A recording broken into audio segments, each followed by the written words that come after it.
It is given that when 1 kilogram of ice at 0 degree Celsius is melted into water at 0 degree Celsius, the resulting change in temperature, change in entropy, taking the latent heat of ice to be 80 calorie, actually it should be 80 calorie per gram. The latent heat of ice is 80 calorie per gram, not 80 calorie per degree Celsius.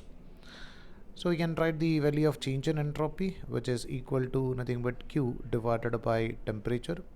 So Q is the amount of heat energy. So it is 80 calorie for 1 gram. So for 1 kilogram it is 1000 grams. So we can take it as 80 into 1000 divided by temperature, which we can take it as nothing but